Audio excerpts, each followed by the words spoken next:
dreams are scary. And you hear the saying all the time, if it don't scare you, it ain't big enough. Just do it. Like if you want to see something, if you want to do something, do it. You might fail. It might not work out the way you want to, but guess what? You will learn. It will be a trial and error, and you will be all the more better in the long run. Put one foot in front of the other. Next thing you know, you're walking, then you running, then you flying. There is a girl somewhere that needs to see you in all of your glory and your greatness, because she will be like, OMG, I did not know that there was someone that looks like me that does this thing that I only thought was a figment of my imagination.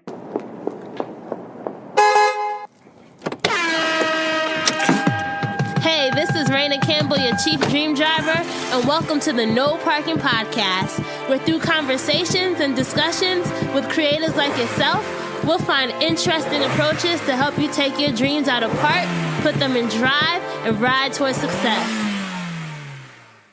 Hey Dream Drivers, welcome to episode 151 of the Dreams and Drive podcast. Today we are chatting with 7-time Emmy-nominated TV host, media personality, and producer Kéla Walker. Kéla has leveraged her talents to cultivate a tribe of over 100,000 Kéla's cuties, as she calls her community. She mixes fashion, social, fun, fitness, and hard work to entertain, connect, and inspire others to make their dreams a reality and live their best life. Kéla has hosted red carpet events such as the Tony Awards, the Met Gala, and the BET Awards, and she also curates content for leading consumer brands that you know and love. Some of the things that we discuss in this episode include the catalyst opportunity that set Kéla on her path to success, what you can do right now to create a space for yourself and your dreams, the idea of hustling forward. We talk about how to put faith over fear, and lastly, where's the money at in this industry and how you can get your check cut. So if you enjoy this episode, which I know you guys are going to do, remember, I love it each week when you guys are going online and sharing this with someone else. So don't forget to share this episode with someone. Make sure you're following us on social. We are Dreams and Drive across the board on Facebook, Twitter, and Instagram. And you can use the hashtag Dreams and Drive when sharing as well. So this week I started reading The Last Black Unicorn by Tiffany Haddish, and I thought it would be great to give away a copy of the book this week. Me and Kéla talk about the importance of owning who you are and telling your story.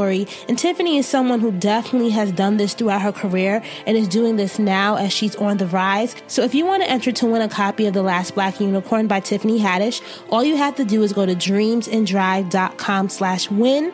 That's dreamsanddrive.com/win. And one last thing, guys, I created a short survey that I would love your feedback on. So I want to know 2 things.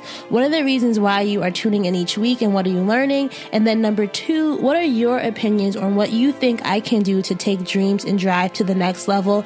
I would love to get your feedback on this. I've been working with a coach weekly to kind of just get that external insight on what it is I need to do, because a lot of times we can be working on our business and we don't ever get that external feedback. So please go to dreamsanddrive.com/survey, dreamsanddrive.com/survey if you want to help me out and take that quick survey.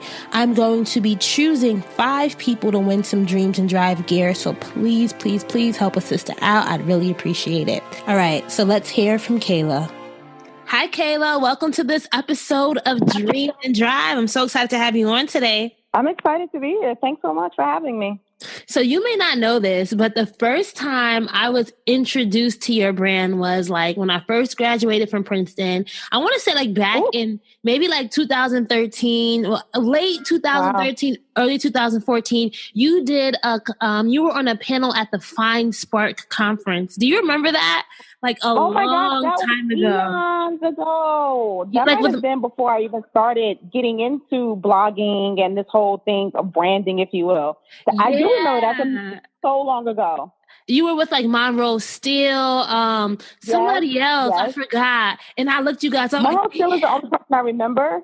But I remember the person who runs Find Spark, Emily. Yeah. But yeah, that was eons ago. Oh my gosh, I love that. Yes. Yeah, it was. So you were just somebody because I was just I had just graduated. I'm like, who is out here doing what I want to do or building their brand? So I remember following you from then, and you have just been an inspiration to me behind the scenes. So I just wanted to start by telling you that.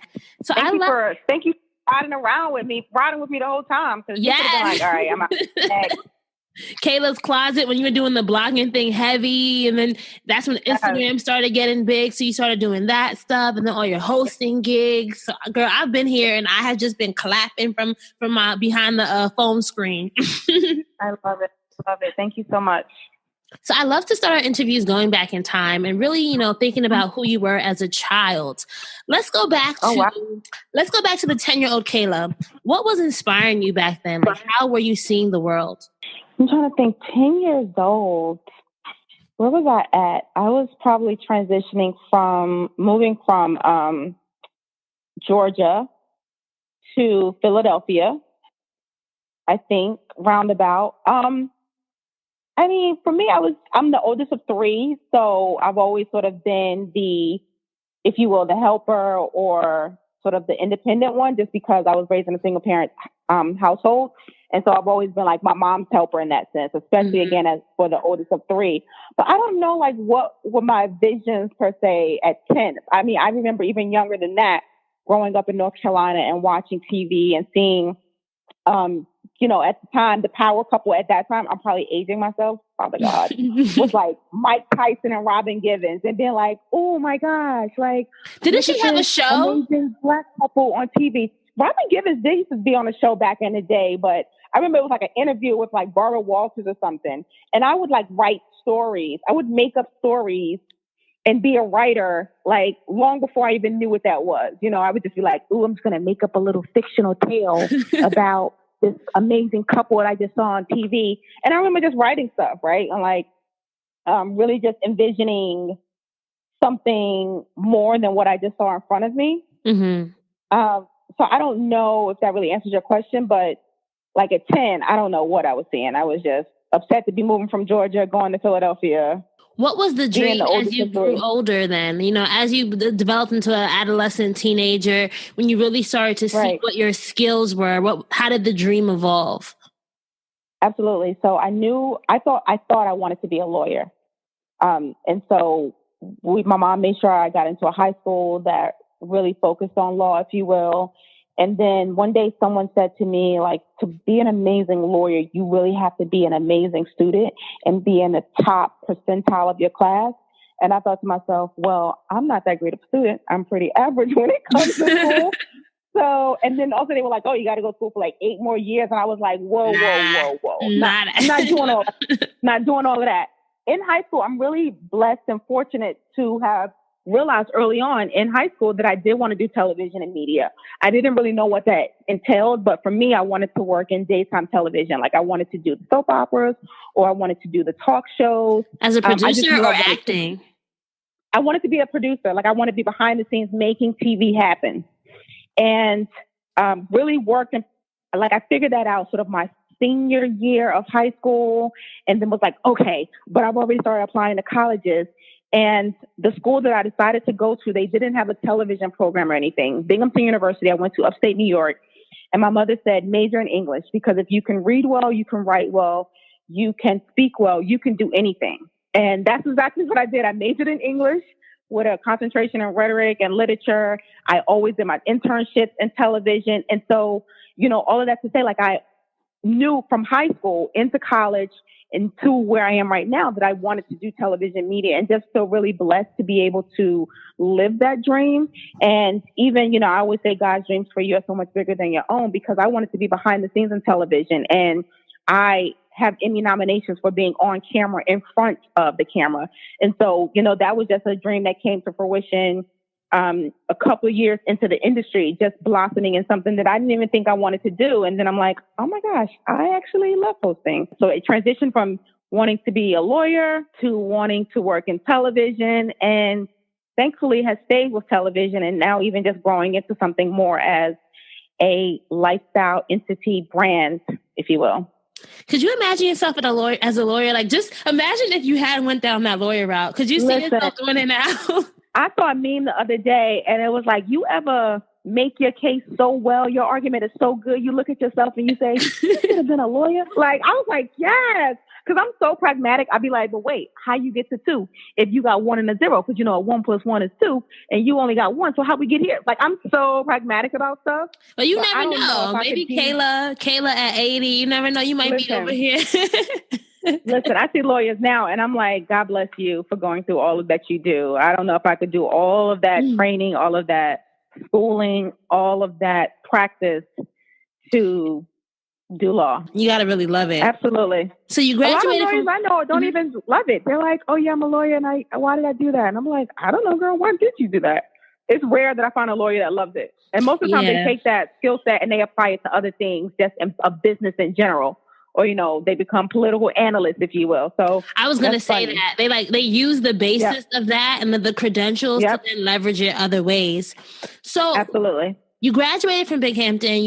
Is this how you say it? Binghampton? No. How do you say it? I know you break it down until it was Binghampton. No, it's like Binghamton. It's like Binghamton. Binghamton. I can't help it. Oh, anyway, you say vegetables. Stuff like that. You graduated from school. You graduated from college, right? And you're out there in the world. What was the opportunity that really set you on the path? Like, if you had to think about going back, there were a lot of things that happened, but that one thing post-college that really served as the catalyst to moving to where you are now. Yeah, absolutely. I think for me, it was about, I tell people always to think outside of the box. And that's what I try to do when I came out of college. I had interned at A&E. I had interned at ABC on The View television show. And for me, I looked for places that were not the name brand places. ABC is very shiny. Any cable network, if you will, is very shiny. And I looked for something that was off the beaten path because I knew for me, if I went somewhere where it wasn't so popular, if you will, I would have the opportunity to do more. And so I, not knowing what that place was, I went and applied at a temp agency. And the temp agency that I thought specialized in television and entertainment production. And I literally interviewed. I went in maybe to the temp agency on a Wednesday. They brought me back for a typing test. I interviewed at my job on a Friday. I started on a Monday and stayed there for years. And so I think why I was able to stay there for years is because I got in very early on in a network that no one had relatively really heard of. And I got the opportunity to do everything from, get my foot in the door as admin to work my way up to being an assistant producer, to being a producer, to being on air, to being, a senior segment producer. I had the opportunity to grow and develop there and to really learn a lot of things that I didn't have the opportunity to learn beforehand. And I think so often people get caught up in the shininess or sort of the glamour of it all. And if you turn away from the glamour and look at the grit or just where can I really get in somewhere and do the work, you'll find that you will actually succeed a little bit better, I think. That is so true. And I love what you said about finding that the job that isn't as glamorous on the surface level. Because I interned at CBS all 4 years in college, right? All 4 years. Yeah. I thought they were going to hire me. I thought I was going to have this big, glamorous media job. Right. And the only position they were hiring for was sales. And I'm like, I don't want to do that, right? So it's like, I love that. You have to be creative. You have to be creative. You do have to be creative. It's like opportunities. Absolutely, because, nepotism is real, if you will, and there are not as much as you put in the work. Sometimes what you won't do, somebody else will do. So the opportunities are not as plentiful in those spaces as they would be at, say, an R&N network. And, like, well, what is R&N? But I'm sure they have a small staff and they will be more than willing to take people on and help you. You may not get the money you want per se, but you'll definitely get that skill set that you need, especially in this industry where it's more important to have the skill set, the experience, the insight than, a degree or education in the traditional sense. What were the skill sets that you had to learn that you realized you didn't have when you entered the working world, especially when it came to TV and media? Yeah, I mean, just television in general. I could write, but pitching, that was a skill set I had not practiced or learned in school. Different programs and software like Final Cut Pro, anyone could do that now. But when I started, that was not a class that was being taught in undergraduate for me. Students now learn HTML, they learn code, they learn social media. I was not learning any of that. And so I came in learning even just television terminology. What's a grit? What does it mean to be a producer versus an associate producer versus a segment producer?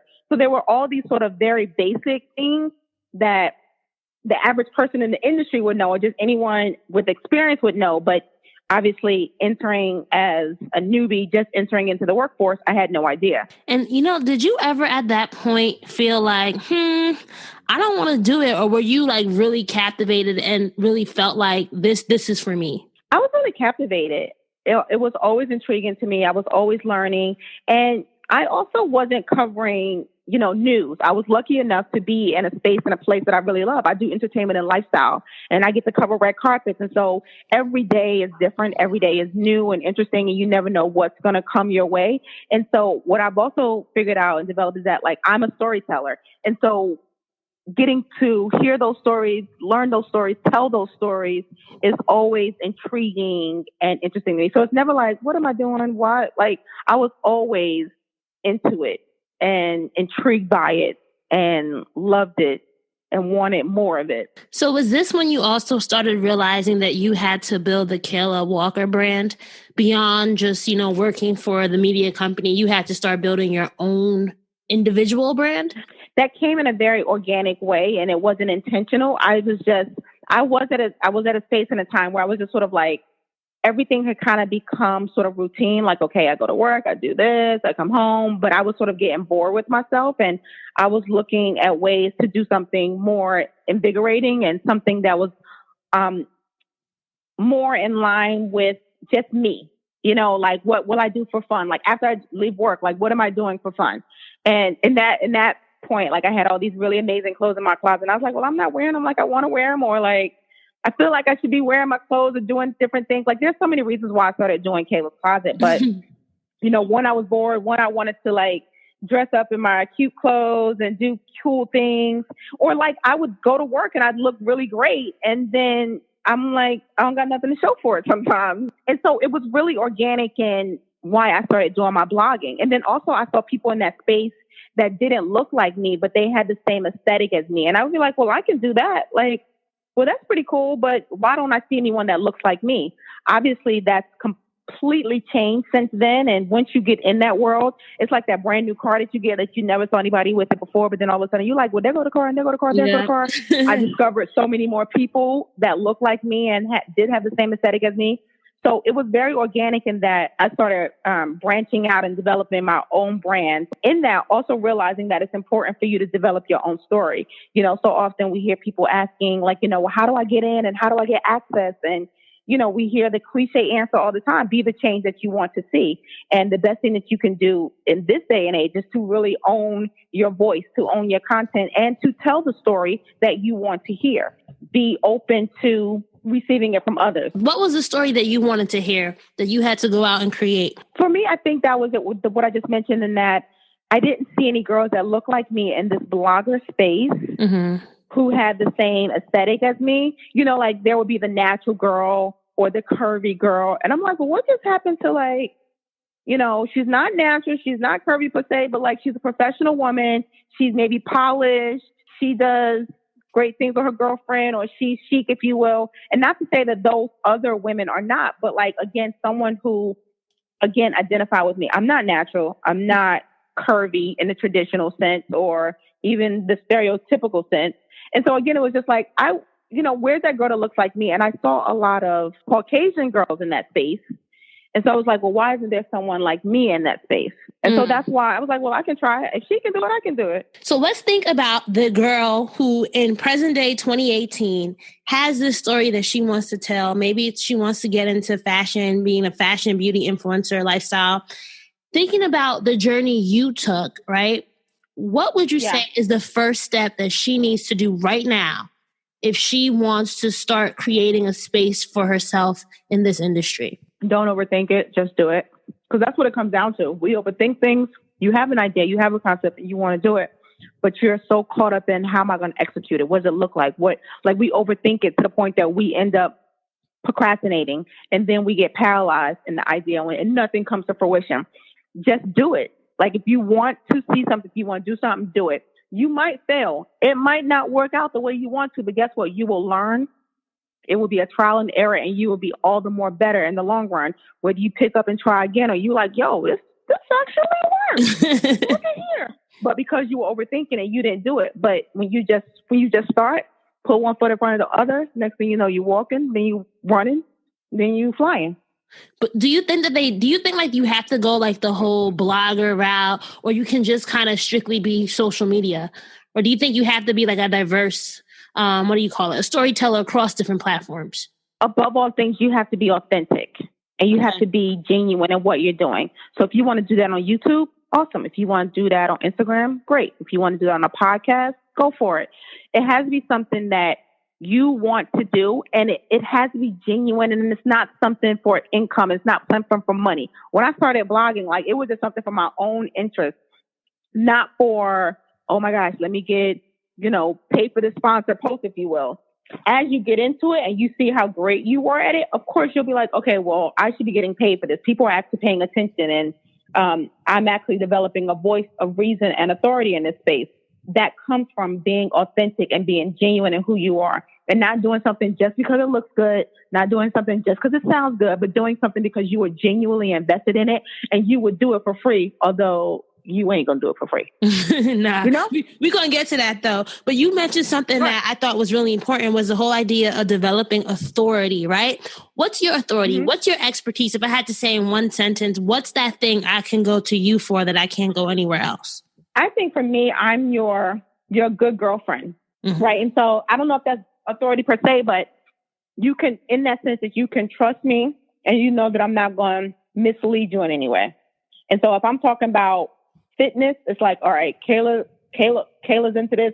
I know it's real. If it's talking about beauty, like, oh, she always has great lipsticks. Like one of my favorite songs right now is like "Walk It Like I Talk It" by Migos, because it's so real. Because it's like, yo, literally, like, do you walk it like you talk it? Like, you talking about this, but are you putting action behind these words? And so when I talk about something, when I engage something, you know it's sincere, you know it's real. And so the authority comes from me walking it like I talk it, me actually practicing what I preach, and being, through that, genuine, sincere, authentic, and real. So I know that road to becoming the authority as like the good girlfriend wasn't always easy. What's like a challenge that you really had to work through in order to get where you are now? Because I feel like a lot of times people feel like, oh, this person so-and-so had it so easy because they started way back when the market wasn't so saturated. But no, there definitely are still problems. Like, what was something that you had to work through back then that you think is still relevant today? I think something that so many of us have to work through is comparison, and realizing that what's for you is for you, and comparison is a thief of joy. And so very early on, I'm very religious and am a devout believer of like, what is for you is for you. And it's so easy to get caught up in like, yo, well, I should get this and why that? And, and to compare and contrast yourself with people. But I have to realize, like, listen, the grass may seem green on the other side, but what they putting on their grass to keep it green, I don't know. And so really realizing that where you are is exactly where you're supposed to be, nowhere else. Like, everything comes in due time. And so I think comparison is like a really big struggle for so many of us, especially with social media and this quick and easy access to so many things, and seeing how great things look on your phone or online. It's like, okay, but that's a highlight reel. You got to realize no one puts up the ugly cry. No one puts up the struggle, at least not in an unattractive way. And so really just realizing for you is for you, and that, I'm like, God is not going to give you a blessing to somebody else. That's not how he works. What's for you is for you. Yep. And I think that comparison thing is so real, because you forget that when you see an Instagram story, when you see an Instagram post, people are curating what they want you to feel about them, right? Even Absolutely. You're not showing everybody everything, right? I'm not showing everybody everything. So why do you think...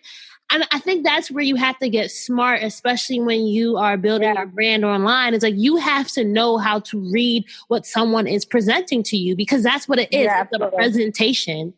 Yeah. Me and my girlfriend was just sitting here trying to figure out like what's the next picture I should put up. What do I put up next? Like literally like moving towels around and you know, and I tell people, I'm like, why do you have private profiles? And they're like, well, I don't want people to know certain things. And I was like, well, don't post certain things. Right? Like people only know what you post.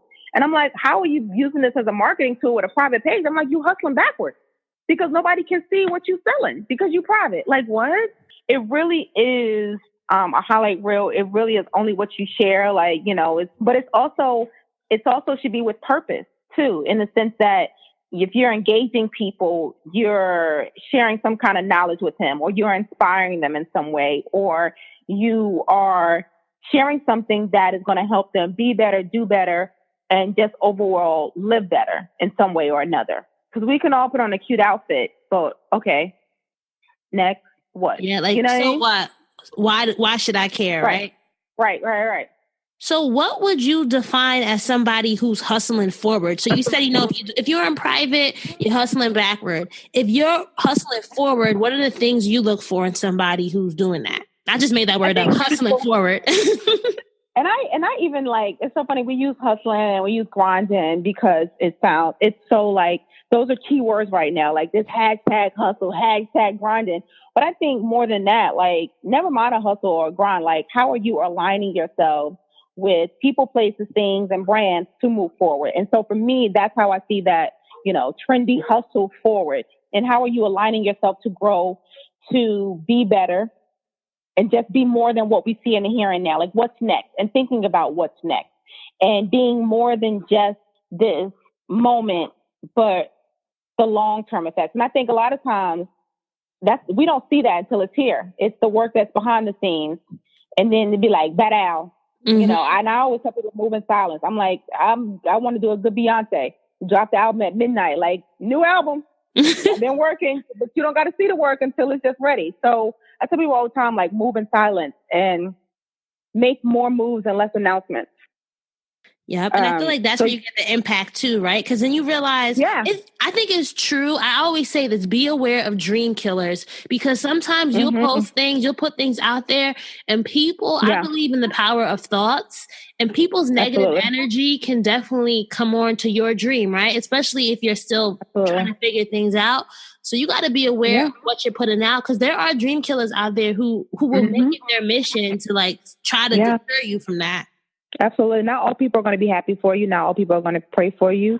Not all people are going to be encouraging. And so you do have to be conscious, again, of what you put out in that atmosphere. Not all are worthy to know what you're working on, what you're doing, what's coming up next. So I know that you work for like the New York City, like New York. So Kéla, I know you work for NYC TV, right? Where you do producing, you do hosting for them. How do you manage that gig, which is a great gig within itself, with all the other, you know, side projects and other influencer lifestyle related things that you do? Yeah, I think balance is so relative or subjective, if you will, in that we all balance differently. Some things fall through the cracks sometimes, and, you know, but you pick it back up and you hope you can move forward.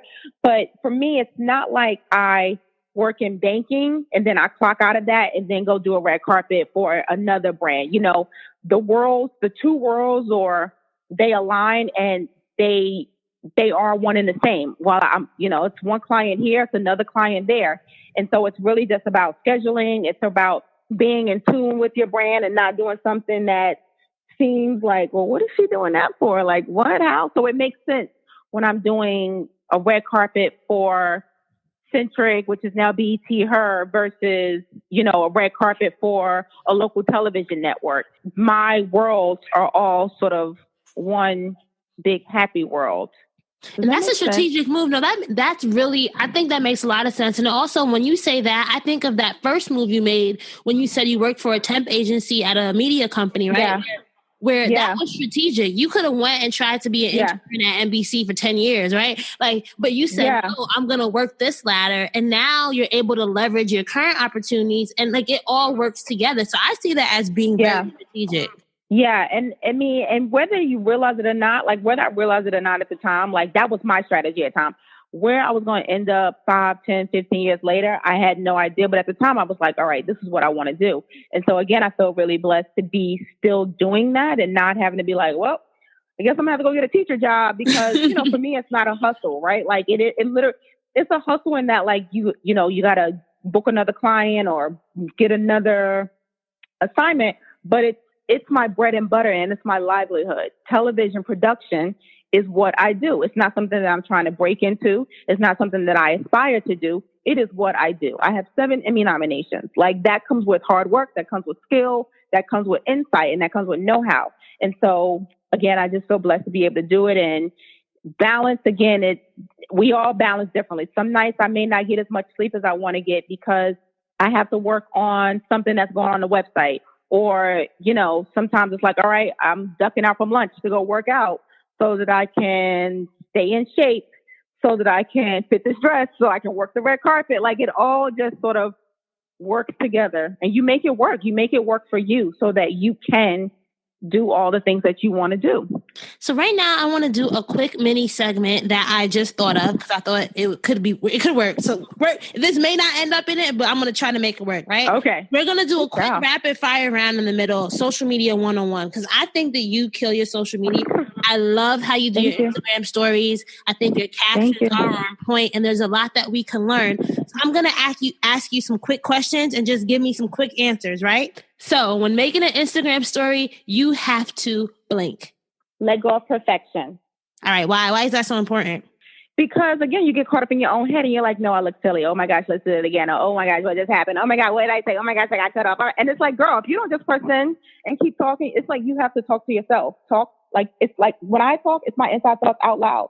It's like I'm talking to the camera, but I'm talking to myself or I'm talking to my good girlfriend. I'm just talking. And a lot of times it don't go well. And I just be like, oh, well, hair gets stuck on my lip. And I'd be like, well, that's natural. I let go of perfection. And that's how it's relatable. And it's genuine. Cause it's like, oh, that was a blooper, but it's real. When I make my captions, I always remember to add hashtag KLA Be. And why is that important? Because I think for me, it's evoking this mentality, this lifestyle, this energy, if you will. It's the good, it's the positive, it's me. And so it's like, it's just my little like taste of things like, brah, hashtag KLA Be or hashtag KLA Be. It's just my thing. It's my signature on every caption that I put. It's hashtag KLA Be. Like, I'm going to say if I was blind, I would still know it's your post, but then I couldn't see it. So that metaphor doesn't work. But I feel like you're,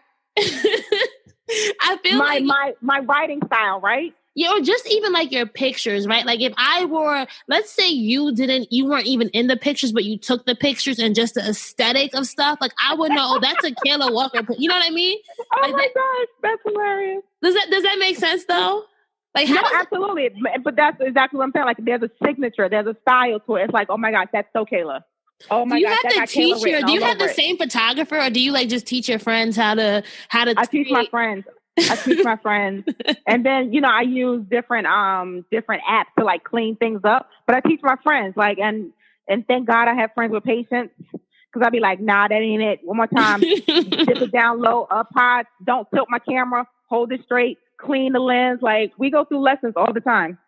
What are some of your favorite social media editing apps or photo apps? Snapseed. Okay. I hear a lot about that. I haven't downloaded that one, so I definitely need to check. I like Snapseed. I can't get into like the different preset templates and all that stuff, but I like Snapseed just for because I like bright, crisp photos. So I just like it to brighten things, to cool things out, to take out, to give a white balance. Things that you feel like Photoshop would do if I had that on my phone. So yeah, Snapseed is my go-to. So do you take most of your photos on your phone? I know you have a lot of professional ones as well, but your iPhone ones are amazing. Yeah, I feel like I need to do an iPhone class because there was like, wait, do you carry a DSLR camera or like do you have a professional photographer? And I'm like, nope, it's my friends that I keep with me to take my photos, and we do it on my iPhone. I think it needs to be an iPhone 7 Plus or better, and we'd knock it out. And you still get amazing engagement, which is our last question on our social media rapid fire rounds. When it comes to engagement, this is not no real rapid fire. We have we discussion about each question. Rapid fire is like pink or red. Orange juice or grapefruit juice. All right, this is a slow cooking. This is a crock pot round. I love it. This is a crock pot round. Okay, this is the crock pot. Yeah, social media crock pot. Got All right. Last question is when it comes to engagement, because I feel like a lot of times, especially when you're new, everyone's like, "How do I get more followers? How do I get more likes?" This is a 2-part question. Is it important? Mm-hmm. If it is, like, what's the real way that you've been able to grow your online audience? I started a little bit, obviously, at a different time. Like, I've been on social right now for a few years. So having a couple of years in, if you will, has been great. Having that seniority in social media has definitely helped. I feel like I'm a G. I might not be an OG, but yes, I'm in it. And I feel like, again, it goes back to that genuine, authentic voice. That's one. I think curating a great feed is awesome, whether it's through a template or the same sort of color system throughout, or just something that people are instantly drawn to because it's uniform. That's great. But I think you also have to think outside the box right now and do something that's not the norm. I think collaboration is really great. Collaboration over competition is really awesome. And, putting your numbers, your head together with someone else and, tagging that person and having them tag you and really sharing your audience to grow is also really great when a major brand reshares your stuff, because then that exposes you to a whole other audience that you do not have. Mm-hmm. So there's a number of ways to grow your audience.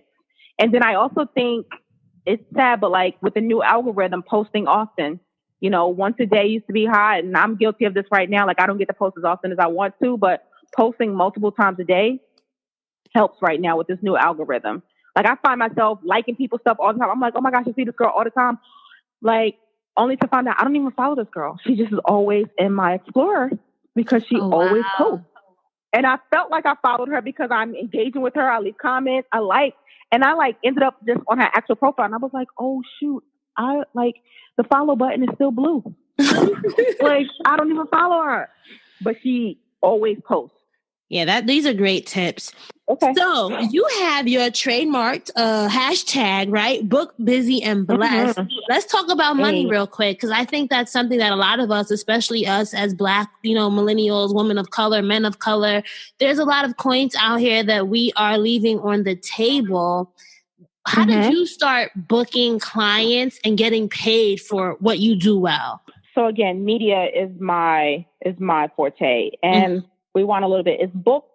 Being booked is better than being busy, and we are always infinitely blessed, right? Because we could be busy all day long, but are you booked and are you doing something productive and that's progressive? So booked, busy, blessed is the order. People get the order mixed up all the time, and I'd be like, nah, you ain't busy before you book. No, you got it right. You got it right. If you begin, I'd be like, nah, you ain't busy before you book. You need to be booked before you're busy. For me, I always say, be mindful of your character, and your reputation will watch after itself. And I did the work. And any client, any job, any assignment that I've gotten outside of, my 9 to 5, if you will, all came from word of mouth, all came from people being like, hey, I know you do this. Like, we're looking for this. Are you able to do it? It all came from people acknowledging the fact that I do the work, and I do the work well. I know how to do it. And so again, I think being mindful of your character and your reputation will watch after itself, having integrity in what you do. And not doing it for the glamour side of it, because the glamour is only a very small percentage of it. Like, it takes a lot of grit. It takes a lot of gut. It takes a lot of hard work and being willing to get your hands dirty and get down in the ditches to do what needs to be done. And when people are willing to do that, if you can make money for other people, you're going to always make money for yourself. What do you mean by that? Like, how? In the sense, like, if you can do the work for another brand, if you can, if you can work for a company, if you can sell something to someone like, oh, I have this amazing idea. This is how it works. This is what it would cost. Like, you're tapping into something for them to buy. And who are they going to buy it from? They're going to buy it from you. So ultimately, that product is going to make them money, and you're going to get paid as well. So if you can make money for other people, you can always make money for yourself. So when you're getting hired by different brands, are they hiring you for like content creation or just for what is the service that you're selling? If that makes sense. It varies. So it can be just production. So it's, we want you to go on the scene, make sure everything's captured, make sure the story's being told, make sure we're getting everything we need to give to said client. And then it could also be like, hey, we want you to be on the scene and we want your personality and we want you to engage the audience and we want you to make this interesting. So it varies. Like I could be booked as a producer. I could be booked as a talent. I could be booked as a producer and a talent. Okay, that makes sense. And so, so I'm getting paid one of two ways or both ways. And it all goes back to storytelling. That's what I mentioned a while ago, a few questions ago, but it all goes back to storytelling, whether you are actually vocalizing that story in front of the camera or you're behind the scenes making sure that all the visuals tell the story. Because production is really just glorified organizing, right? But it's also a visual story. If I'm talking to you about this pencil, what does that pencil look like? And where do I get that pencil from? And who makes a pencil? And making sure you see all of those visuals that go in line with this story that I'm telling you about. They might be booking me for that, but then they also could book me like, oh, we have this product. Will you share it on your Instagram? And with that, you still want me to tell a story and well, why do I use this product? Why do I love this product? What's great about this product? And why should you go use this product? And putting my voice to it and my little KLA Be touch on it. From your vantage point, where do you think that there's a lot of money to be made in this industry, but people aren't necessarily thinking of or leveraging it? Well, or opportunity. Maybe not a lot of money, but opportunity for people to really stand out. I think there's opportunity everywhere. And I think what comes down to is we don't always know how to sell ourselves. We don't always know how to pitch different things. And people get caught up in the quick buck. I was saying recently, I was listening to a panel and this panelist said, don't do anything for $50. Don't do no post for $50. And you think for a girl that's trying to get her foot in the door, and it's well, she just wants to get a couple of dollars, but it's she's doing a disservice for the girls that charge $500 or $1,500, because when you go to them, there's going to be a bit of sticker shock. And what she should really do is work, gain the insight, the leverage that she needs so that she too can charge $500 or $1,500. And so there's money everywhere, right? It's just how you pitch yourself, how you tap into it, who who knows you, and really how you're being smart in it. Because there's nowadays there's no set way. Even with this industry, people are oh, I want to do in media. How did you do it? And I'm how I got into television is not how she got into television. It's not how he got into television. It's not how everybody's story is different. Dr. Oz is an actual doctor. He did not go to school to be a television host, but his story is different from mine. And he also has Emmy nominations. So we all have different stories. It's how we tap into this passion. It's how we tap into getting someone to cut that check and pay you for your skill set.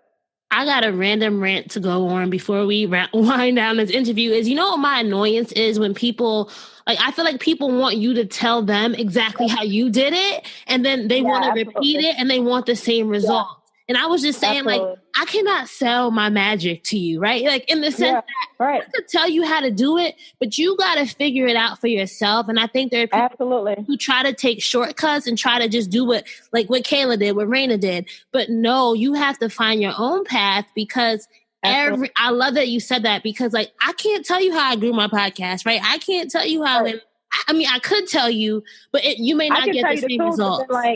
Yeah, I can tell you, okay, you got to buy a mic and here's a platform you got to use. But then, it's up to you to make it work. It's up to you to figure out a system that works for you.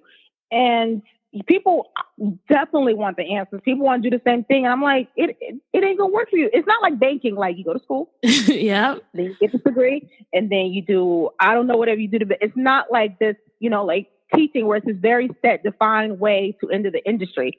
Not when it comes to this one. And by no means at all. Everybody gets in differently. There's traditional, non-traditional, the magical, the just insane ways.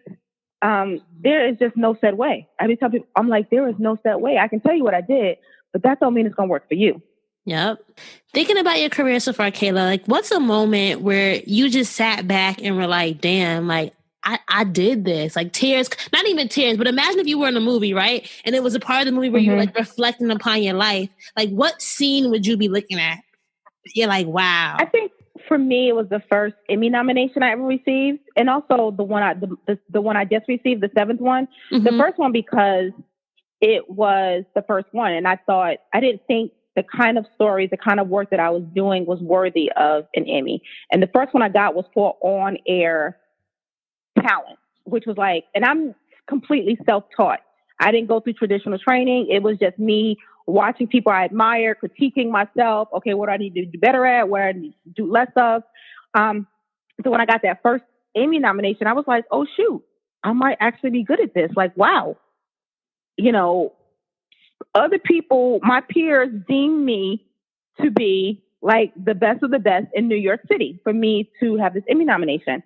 And then my most recent one, because the 7th one, what I realized is that I worked on the series and it's been nominated for all 3 years of its existence. And I created it from top to bottom, beginning to end. I visualized it and brought everything to fruition. And it reaffirmed things in me that I didn't even realize I had lost, but it helped me realize, like, you can do this, you are doing this. And not only can you step in and sort of pick up the reins, but you can create the reins, if you will, and actually create something from scratch and have it to be a Emmy-worthy series. And so, and for it to be nominated every year that it's been in existence, is like, that's amazing. Good. Yeah. And so it's those two moments that really have me be like, yo. And I think it's so important. It's so important that you even, I feel like some people would be like, oh, I don't know, right? But you're able to own it. And you're able to be like, yeah, I'm proud. Like, I did that. And I think we as dream drivers, like, we have to own those moments. Like, yeah, bitch, I did that. You know what I mean? It's like, I did that. And I think it's so important. It's also important because, you know, and it's the same thing going back to social media. People try and be like, they're really shy or they're like modest on social media. And I'm like, social media is not the place to be modest. Like, it's not the place to be humble, because there is a girl somewhere that needs to see you in all of your glory and your greatness, because she will be like, OMG, I did not know that there was someone that looks like me that does this thing that I only thought was a figment of my imagination, whatever it may be. Whether, you know, you are a flight attendant, whether you are, you know, the amazing, I keep going back to banking, but like this banker who is living out her best life, or just a wife and kids and, you know, living also amazing life. But like, there's a girl who needs to see you doing what you do and feel like, wow, it's not just me, but it's also her, and I too can do it. That is so true. And I feel like that is a great note to end on, Kéla. But I want to ask you this. So I asked you, if you were looking at your, you know, you were doing a movie and you're looking at the scene that, you know, you said, wow, let's say you're looking at the scene that predicts the future. What's next for Kéla? I don't know what that scene is. For me, I always, I give it to God and trust and believe that He's going to guide me through and see me to wherever I need to be. You know, obviously there's plans to be bigger, to be better, to be greater, to build an empire, to brand more, to, you know, have products and all that great stuff. But really, for me, it's, you know, wherever God will have me to be. Do you ever get scared or nervous about like what that could look like? Like, I just did an episode with Therapy for Black Girls. I don't know if you heard of that podcast with Dr. Joy. And we were talking about fair success and how it's something that a lot of us holds us back, right? Like we don't want to dream big. Like, if you ever had that moment, like, how did you work through that? I think I have it all the time. And especially for me, 2018 is all about putting faith over fear. Okay. And for the last 6 months leading up to 2018, I was really working on the courage, if you will, to really practice that faith. Because a lot of times we talk about faith, and we'd be like, but you know, faith without work is dead, null and void, is dead. And so I really had to put work behind that faith. And so those moments come all the time. And so for me, it's like taking a moment, stopping and believing in God's promise. And also looking at the evidence. Anything I've ever wanted, needed, asked for, He's fulfilled. And my mom would say, you put your wants in one hand, you put your needs in the other hand and see which one fill out faster. And really trust and believing that His word is real. And so absolutely focusing on my faith and talking myself through it. And sometimes you have those moments, you have those doubts. And I think that's when you call a prayer buddy, you call an accountability partner, someone who can help you through that moment so that you can get back on your horse and ride through. Dreams are scary. And you hear the saying all the time, if it don't scare you, it ain't big enough. And sometimes you have to say them out loud. Sometimes you got to tell somebody so that, again, you can have that accountability. Like, didn't you say that you wanted to start blankety blank? Well, what happened to blankety blank? Because now it's 6 months later and we ain't seen nothing. Mm-hmm. So it's talking through it. It's having someone help you be accountable. And again, looking at the evidence and trust and believing, like, God's going to see you through. He ain't going to put on no more on you than you can bear. I feel like I'm like just dropping all these cliches. No, listen. You will drop this interview, no. But these are things that I really be like, nah, faith this is your truth. Like, and I feel like that's what we need. Like, yeah, but like, God is really going to see you through. You just got to trust and believe. Mm-hmm. So let's go to our lightning round. This is the real lightning round. I'm going to give you a real lightning round. Yeah, now? This is one word lightning round. So I'm going to give you a prompt and I want you to tell me the first word that comes to mind. And we're sticking with our whole dream driving metaphor. Okay. The first word is park. Okay.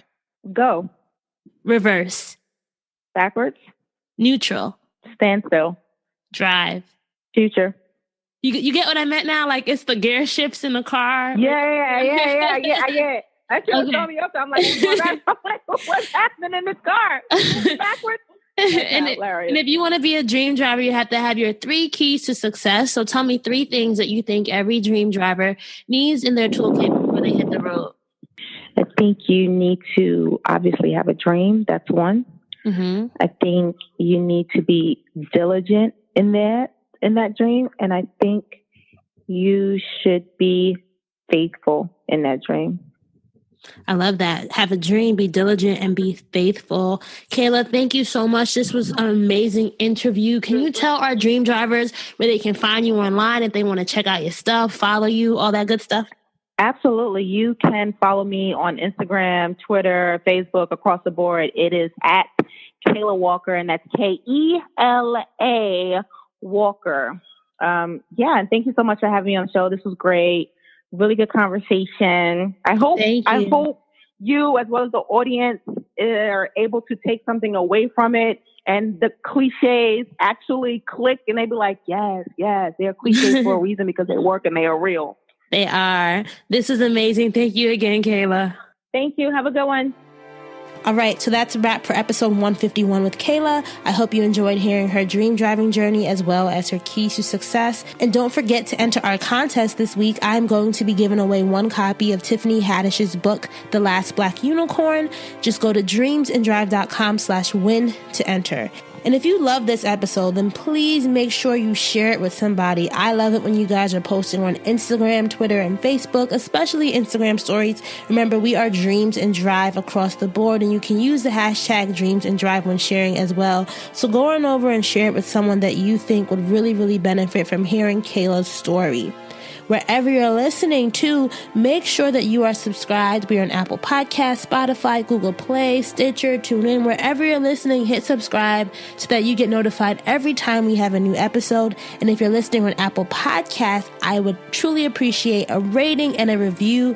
Those ratings and reviews really help us move up in the charts, and they also help future listeners learn about the show and what you guys think about it. A few more housekeeping notes. If you're not part of our Dreams and Drive Facebook group, just search Dream Driver Mastermind the next time you're logged on, or you can just go to dreamsanddrive.com/Facebook. And if you want to join our online newsletter, The Keys, I've been so consistent about getting this out every week, every Tuesday. Just go to dreamsanddrive.com/join. And last thing, you guys, as I said earlier, I am working with a coach, and this week I have been tasked with asking you guys to give me some feedback. So I would like to know why you tune in each week, and also what are some things that you think I can do to take Dreams and Drive to the next level. If you want to share your feedback, just go to dreamsanddrive.com/survey. That's dreamsanddrive.com/survey, and I'm going to be choosing 5 winners next week to win some Dreams and Drive gear. I'd really appreciate the feedback, so please help me out with that. Thank you so much. All right, keep dreaming, keep driving, and we'll chat again in episode 152. If you haven't listened to episode 150 with Dr. Bristol Williams, where she talks about why she's so unapologetic about who she is, the dental legacy she's building, and serving underserved communities, go back and listen to that one. You're going to love it. Bye, guys.